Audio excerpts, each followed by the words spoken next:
Robert racks అనే వ్యక్తి England దేశంలో ఒక గొప్ప న్యూస్ పేపర్ను నడిపేవారు.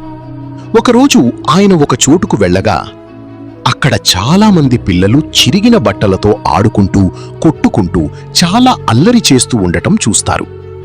ఆయన తనకు తెలిసిన ఆమెతో, ఎవరు ఈ పిల్లలు అల్లరి చేస్తూ కొట్టుకుంటూ ఉన్నారు అని అడుగుతారు. ఆమె ఈ పిల్లలలో కొంతమందికి తల్లిదండ్రులు లేరు, మరికొంతమంది తల్లిదండ్రులు జైలులో ఉన్నారు అని చెప్తారు. మరి ఈ పిల్లలు స్కూలుకు వెళ్లరా అని అడుగుతారు రాబర్ట్ గారు. స్కూలుకు వెళ్లరు, వీరు రోజుకి 15 గంటలు కష్టపడి పనిచేస్తేనే తిండి అని చెప్తుంది ఆమె. ఆ మాటలు విన్న రాబర్ట్ రైక్స్ గారు ఆ పిల్లల కోసం ఏదో ఒకటి చెయ్యాలి అని ఆలోచించి తన స్నేహితునితో చెప్తాడు, మనము సండే స్కూల్ స్టార్ట్ చేద్దాము అని. సండే ఒక పూట వారికి చదువు చెబుదాము, వ్రాయడం నేర్పుదాము, మరో పూట దేవుని కోసం చెబుదాము అని చెప్తారు రాబర్ట్ గారు. అలా 1780లో ఇంగ్లాండ్లో సండే స్కూల్ స్టార్ట్ అయ్యింది.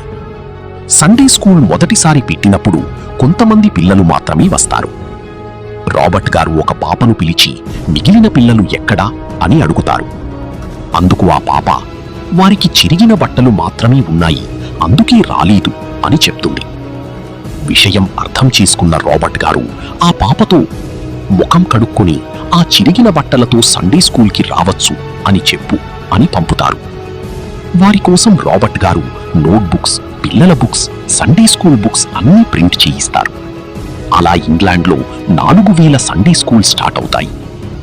రాబర్ట్ గారితో ఆనాటి పోలీస్ అధికారి చెప్పిన మాట, మీరు సండే స్కూల్ స్టార్ట్ చేశాక పిల్లలు చేసే నేరాలు తగ్గిపోయాయి, వారి జీవితం బాగుపడింది అని. దేవుడు రాబర్ట్ రైక్స్ గారికి ఇచ్చిన ఆలోచన నేటి వరకు కొన్ని లక్షల సంఘాలలో కొనసాగుతూనే ఉంది. సండే స్కూల్కి మీ పిల్లలను కూడా పంపించండి, దేవుడు వారిని గొప్పవారిగా చేస్తాడు.